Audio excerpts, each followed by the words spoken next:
இது மகிமை நேரம்.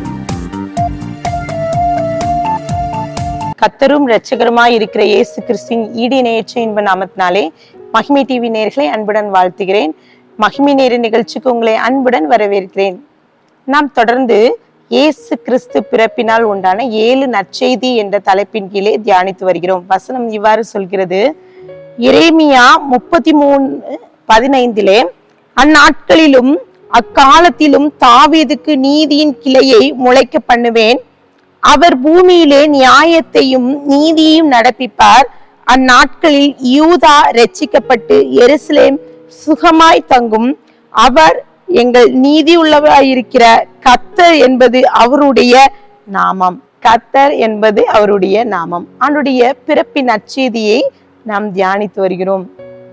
அவர் இந்த உலகத்தில் வந்த நோக்கம் உண்டு. இந்த உலகத்திலே விண்கலத்திலே பயணித்து சந்திரனை அடைந்து அங்கே கால் பதித்து சாதித்த சாதனையாளர்கள் உண்டு.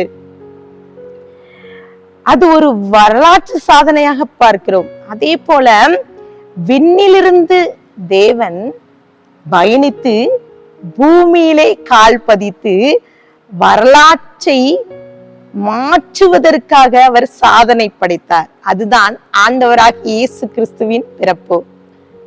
அவர் நமக்காக அவர் பயணித்து விண்ணுலகத்திலிருந்து இங்கே பூமிக்கு வந்திருக்கிறார். எவ்வளவு பெரிய சந்தோஷம்! அவருடைய வருகையை தான் நாம் கொண்டாடுகிறோம். அவர் இந்த உலகத்திற்கு ஒரு குழந்தையாக அவர் வந்தார்.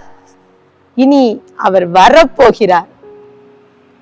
இன்றைக்கு இந்த வார்த்தையை கேட்டுக்கொண்டிருக்கிற நமக்குள்ளாகவே எவ்வளவேனும் நாம் ஆயத்தத்தோடு இருக்கிறோம். ஆண்டவருடைய வருகை குறித்து அநேக வசனங்களை நாம் வாசிக்கிறோம்.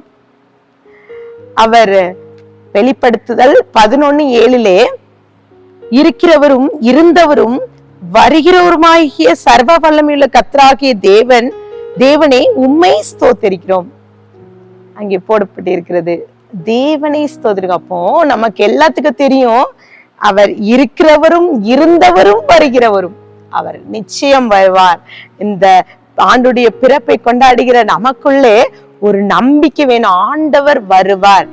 அநேக காரியங்கள் நம்ம சொல்லலாம். இந்த உலகத்துல இயற்கை சீற்றங்கள், பூமி அதிர்ச்சிகள், கொள்ளை நோய்கள், இன்னும் பகைகள், ஜனத்துக்கு விரோதமாக ஜனம் எழும்பி நிற்பதையெல்லாம் பார்க்கும்போது கடைசி காலத்துக்குள்ள இருக்கிறோம்.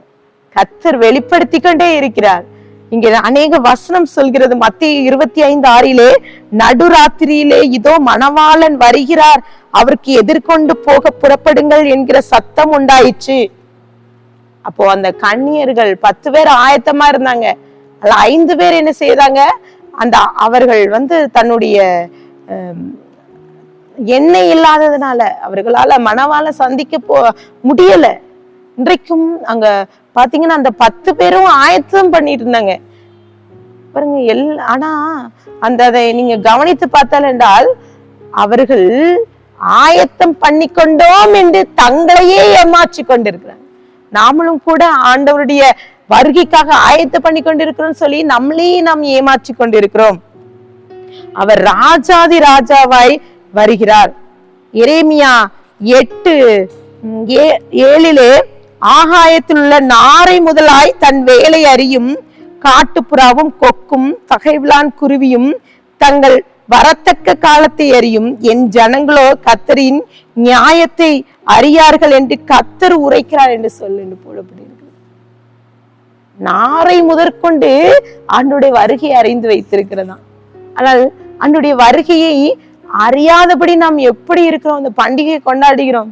நம்மளுக்கு எவ்வளவேனும் நம்ம இருதயத்திலே ஆண்டவரை குறித்த ஆண்டவருடைய வருகை குறித்த ஒரு காத்திருத்தல், ஒரு ஒரு அனுபவம் நமக்குள்ள இருக்கிறது. இந்த பிறப்பை கொண்டாடுகிற நமக்குள்ளே கர்த்தரை எதிர்பார்க்கிறார். வசனம் சொல்கிறது 1 கொரிந்தியர் 15:23 அவனவன் தன் வரிசையிலே உயிர்ப்பிக்கப்படுவான். முதற் பலனானவர் கிறிஸ்து, பின்பு அவர் வருகையிலே அவருடையவர்கள் உயிர்ப்பிக்கப்படுவார்கள் என்று சொல்லி போடப்பட்டிருக்கிறது. இங்கே அவனவன் தன் வரிசையில் இருக்கிறார். மரணம் வரிசையாக நாம் சென்று கொண்டிருக்கிறோம். ஒருவேளை நமக்கு முன்பதாக மரித்தவர்கள் அவர்கள் வரிசையிலே அவர்கள் மரித்து விட்டார்கள். ஆனால் கர்த்தர் சொல்கிற முதலாவது உயிர்ப்பிக்கப்பட்டவர் இயேசு. நாமளும் ஆண்டவருடைய வருகையிலே உயிர்ப்பிக்கப்படுவோம். அந்த நிச்சயம் நமக்கு வேண்டும். இன்னும் ஒரு கார் விபத்திலே, கேரளாவிலே கார் விபத்திலே பலி இறந்து போன மரித்து போன ஒருவர் அவர்கள் மீண்டுமாக உயிரோடு எழும்பி அவர்கள் சாட்சி சொன்னார்கள். அன்னைக்கு யூடியூப்ல எல்லாம் பார்த்திருப்பீங்க. அங்க அவங்க என்ன சொன்னாங்க, வரிசைய நாங்க மறிச்சிட்டோம்னு எங்களுக்கு தெரியாது, எங்க கார் ஆக்சிடென்ட் ஆனது மட்டும்தான் தெரியாதா, நாங்க வரிசையில நிற்கப்பட்டிருந்தோம், ஒவ்வொருத்தரும் முன்பதாக சென்று கொண்டிருந்தாங்க. எங்களுக்கு ஒரு பயம், ஒருவேளை நாங்க எங்க போவோம், பரலோகத்துக்கு போவோமா அப்படிங்கிற நிச்சயம் இல்லாம இருக்கும்போது திடீரென்று மீண்டுமாக எங்கள் உயிர் வந்தது என்று சொன்னாங்க. ஆம், நம்மளுடைய கிறிஸ்தவ வாழ்க்கையில நம்மளுடைய வாழ்க்கை என்பது மரணத்துக்கு பின்பதாக தான் வாழ்க்கை. ஆண்டவர் நித்தியமான பரலோகத்திற்கு நம்மை ஆயத்தப்படுத்தி கொண்டிருக்கிறார். அவர் வருகையை எதிர்கொண்டு இருக்கிறோம். இந்த பண்டிகையை கொண்டாடுகிற நமக்குள்ளே அந்த ஒரு முழுமை நமக்கு வேண்டும். எசேக்கியேல் 7:5-6 கர்த்தராகிய ஆண்டவர் சொல்லுகிறது என்னவென்றால், தீங்கு வருகிறது, இதோ ஏகமாய் தீங்கு வருகிறது, முடிவு வருகிறது, அது உன்மேல் நோக்கமாய் இருக்கிறது, இதோ வருகிறது என்று சொல்கிறார். நம்ம ஆண்டவருடைய பிறப்பை கொண்டாடுகிற நமக்குள்ளே இப்படி ஒரு காரியங்கள் நமக்கு சிந்தனை நமக்குள்ள வருகிறதா, ஆண்டவருடைய ஒரு முடிவு வருகிறது என்று சொன்னால் நாம் எவ்வளவேனும் ஜாக்கிரதை உள்ளவர்களாக இருக்கணும். ஆண்டவர்கிட்ட ஒப்பு கொடுத்து ஜெபிக்கணும். ஆண்டவரே, இன்றைக்கு இந்த ஆண்டவர் பிறப்பின் நற்செய்தியை நாங்க கேட்கிறோம். ஆண்டவர், நீங்க ஒளியாக வந்தீங்க, அவர் இரட்சகராக வந்தீங்க, சமாதானத்தை சந்தோஷத்தை கொடுத்த வந்தீங்க, எங்களை மீட்க வந்தீங்க என்றெல்லாம் நாங்க தியானித்தோம். ஆனா இன்னைக்கு ஆண்டவர் மீண்டுமாக நீங்க வருவீங்க என்ற நற்செய்தியை நாங்க கேட்டு எத்தனை நாங்க ஆயத்தப்பட்டு கொண்டிருக்கிறோம். அநேகர் நாங்க ஆயத்தம் இல்லாம இருக்கிறோம். இன்னைக்கு ஒப்பு கொடுத்து ஜெபிக்கலாமா? கண்களை மூடி ஜெபிக்கலாம். அன்பின் பிதாவை மெய் ஸ்தோத்திரிக்கிறேன், எங்களோடு பேசியிருக்கீங்க. நாங்களும் கூட உம்முடைய வருகைக்கு நாங்க ஆயத்தப்பட, மற்றவர்களை ஆயத்தப்படுத்த நாங்க எங்களை அர்ப்பணிக்கிறோம். துதி கன மகிமை எல்லாம் மக்கள் ஏறடிக்கிறோம். மீட்பர் மூலம் கேட்கிறோம் பிதாவே, ஆமென்.